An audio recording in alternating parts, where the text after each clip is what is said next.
Sup Shredders, my name is Logan aka Spiderhands and welcome to SP Reviews, where today we're going to be reviewing a track by an act named The Drum titled MoshPit. And if we switch over to here, we have ourselves the single art on Music B. We're going to be listening through this track from start till finish. And we're going to hear what we think. This is the, I'm not quite sure how many we've done to this one, because I've done a fair few of the tracks for The Drum, but there was like 17 tracks in 17 months, so we're off to a good start for the year. Well on our way with that. But yeah, let's go. Good job with the guitar. Oh, it's heavy off the bat, dude. Pick scrapes. Heavy as hell, man. People of the world, we call this the MoshPit song. Please enter the circle and let's begin. Come to the circle, scream out, let go of all your sins. Come to the circle, lean out, this is where the fun begins. It's so wild. It's so wide in the stereo field. Like in the intro here, with the guitar effects and the sounds and all that, and static and feedback, you had the vocals, and suddenly in the verse it goes whoosh, nice and wide, huge sounding, very chaotic. You know, like you're being surrounded.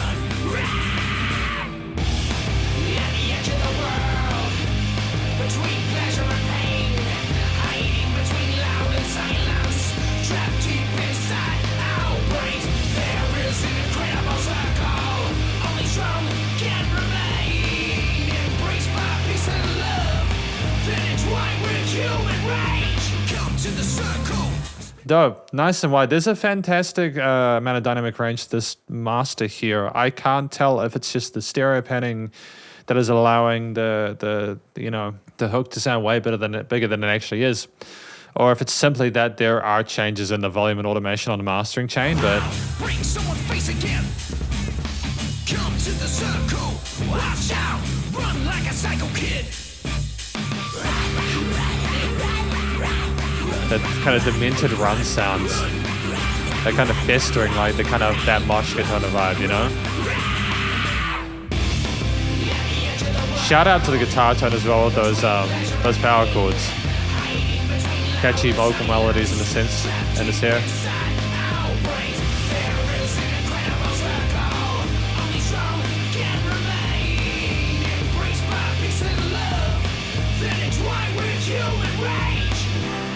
Do you wanna be free from what life throws in the way? A place where we will be as I'm really impressed with the range of harmonies, chord progressions, and different musical ideas we have in this composition. hold on, let's get ready to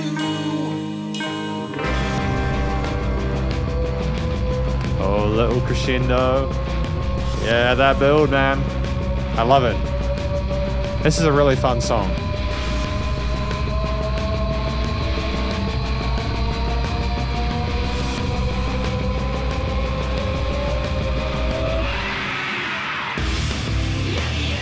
That was satisfying.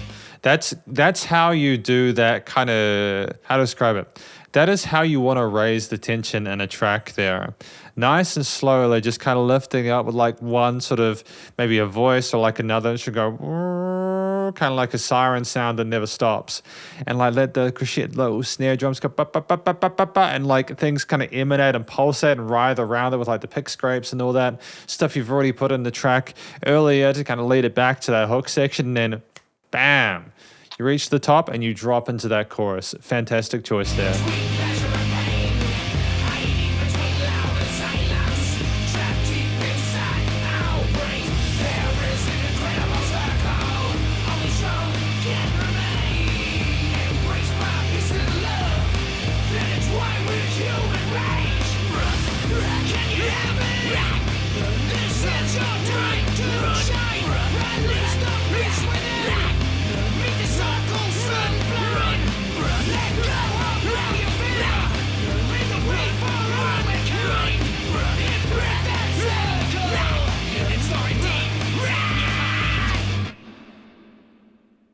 Damn, dude, it's crazy. That's really cool. I think there's a lot to appreciate about this track. There's just Yeah, because this is the conclusion of my review of this track called MoshPit by The Drum. What do I think this track is about? I think that this track is about it's about the mosh pit, but not only being in a mosh pit like a concert or something like that. I think this track is expressing why people get so passionate and so involved and so physical and all that kind of stuff. It's an outlet for people. It's like letting out that rage, that frustration, that fury, whatever, just getting all rough and tumble with people. They're kind of voracious, because let's be honest, you know, how many genres of music are there that really allow you to let out that anger in a way that's constructive? I think that moshing is really good for you. I think that if you haven't been to a metal concert and moshed with people and experienced that sense of unison with your fellow people, I think it's a wonderful thing to do. So yeah, I think the story there makes a lot of sense to me. Great spirit to it, told really authentically, like the run, like that, the kind of tenacity and like the intensity of it is expressed well there with the different voicings. Because if we talk about the vocals, I think that the vocals here were done well. The drum not only has a really good understanding of that kind of like early 2000s kind of new metal vibe, but also is capable of coming up with some really catchy chorus melodies, some hook lines. I think that's part of why his music works so well. Da da da da da. Da, da, da, da, da. It kind of works around with stuff that harmonizes well with those guitar parts, which is so important and so fundamental to a track like this. But then he also kind of goes into a different style of vocals for the verse section, and then he has a different way of expressing himself in the interlude. And he doesn't just sit on one specific niche vocal style. He's flexible with his approach and delivery. Like, I think it works really well for this genre. He's comfortable with the interceding chest voice. He has a fundamental understanding of music theory and composition there from the way that he structures his lines alone. There is a lot of variety in his performance. It seems authentic and makes sense when you pair it with the lyrics. I think it's great. Really positive. If this was my first impression with his music, I'd be enamored with it. I think it encapsulates a lot of kind of rock and metal, because it's worth remembering that people mosh in like rock concerts as well, you know. Now, what is rock nowadays? What is metal nowadays? That's very, very kind of turbulent. There's a line there that has been misty for a really long time, but the most important thing is that people mosh, they're enjoying themselves. Good vibes, carried by the lyrics, carried by the vocals. The track itself, at 3 minutes 17, you had so much going on here. Like, you had that instrumental section where you had like the guitar being plugged in, getting ready for the concert. It's just like those little things that kind of elevate sort of like an experience with something, because you could have just had it come straight into the verse, but no, it was creative to have the sound of someone actually plugging in, getting ready for a live gig. And like the pick scrapes and just the filthy sort of power chords as well. And all these other sounds there, like, it's really focused on that rhythm heavy stuff, because the vocals are the focal point of the mix for the most part. But at the same time, I never felt like the guitar was lacking at all. The playing here, the power chords here, da-da-da-da, you know, it was just really, really well handled. The drums were interesting. Now, before I went into the conclusion section, I think, I didn't do this on purpose, by the way. I sounded a little bit uncertain about something, and it was the drums. The drums were played well. I think that the choice of different drum grooves for this track was exceptional and absolutely where it needed to be. The problem was that I couldn't always get a good sort of tack on where the kick was. I couldn't really always hear the kick that clearly, and I'm wondering if that was a stylistic decision. Maybe we wanted to have sort of a rough and tumble kind of further down on the low end, or if legitimately we just didn't get the kick as clearly in the mix as maybe we wanted to. I'm not saying it was mixed badly, it's just that I couldn't hear the kicks as clearly as I might usually do. And I suppose, to be fair, a lot of metal nowadays is sanitized so that you get that sort of sampled kick there.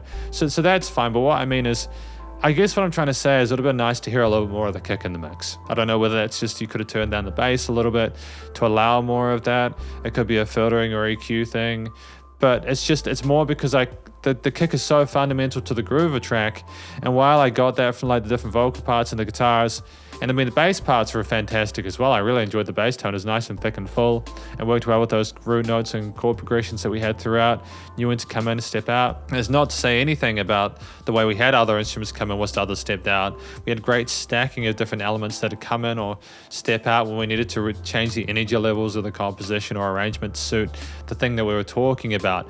It's just that the drum, I just didn't get as much of the kick groove as I wanted to because I couldn't hear them as clearly. And that's basically it. That's really my only kind of like little that's the only thing that kind of irked me a little bit. Everything else was smashing, but we've still got the rest of the conclusion to do, so we'll continue. Aside from not being able to hear the kick clearly sometimes, everything else was great. I liked the variety of different drum beats we had in there. They were fantastic. And I think there were also just the sounds of, again, like the kind of the bzzz, and then like the and all those other kind of siren sounds. We had some other synth sounds as well, I think, come to terms with it, that filled in that mid to high range really well, because I just think with the down-tuned guitars, you had room for that to be a part of it. Added a bit more sort of majesty and glory to it. There were probably other elements I mixed. Part of it was because with the backing vocals as well, because this is like more of a production, recording, mixing, and mastering thing. But wow, the size of the mix and the way that the variation there, the panning was interesting, but we'll get to that in a moment. I liked how the vocals were recorded, filled and EQ'd magnificently, really great. The guitars were good too. I liked the tone of the guitars. They kind of had a nice kind of like they wanted to fight. The guitars had a tone where they wanted to fight. They wanted to have a bit of a wrestle, and I enjoyed that a lot as well. I think that the bass you could have potentially filtered at 50 hertz a bit more aggressively with that, just to have a little bit less sub bass in there. I've already talked about the drums. I'm wondering if they were sidechained, because obviously if they weren't sidechained, I would recommend if possible, but that's okay. You know, this is stuff that I already like, because I've listened to the drum stuff before, and this is stuff we know how to do, so I'm thinking it's a stylistic decision. That's totally fine. I mean, in lots of live situation, honestly, the heavier, more kind of brutal it is, the better. And in some genres of metal as well, you know, you actually don't want to have a super clean, sort of like easy to understand mix. Sometimes you want a bit more kind of raw, kind of grit to it. So that's absolutely fine too. Because I know that we can mix and master well, I'm allowing for nuance in these reviews. I think that what we had in regards to, you know, again, with the way the vocals were done, the vocals would go wide in the stereo field sometimes, especially in those verse sections and in those chorus sections. And I think that was a deliberate play on behalf of the drum to kind of mess with that. I think having things in different positions in stereo field can make a song intimate and innately more interesting. So good job on that front. It makes me wonder whether there was some automation on the overall volume of the master chain there, just to kind of lift the hooks up a little bit.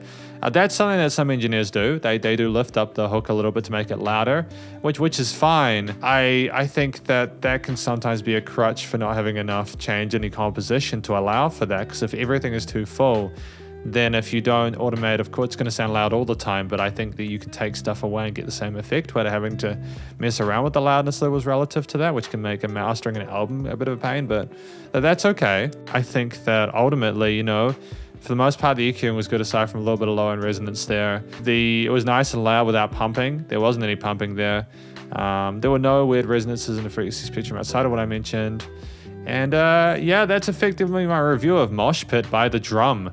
Happy 2023. I know it's February now, so it's kind of a bit too late to say Happy New Year, but this is the first track for The Drum for this new anim, this new deck, this new start of the 365 scope. Hopefully you enjoyed it. If you did, please do go show The Drum some love via the various social medias. I'm sure this will be on all digital streaming platforms if it's not already. Stay cool. Stay safe, and please remember to support your local musicians and artists at this point in time, as they help more than ever with all the crazy stuff going on in the world, and I'll catch you in the next review. Spiderhands Out.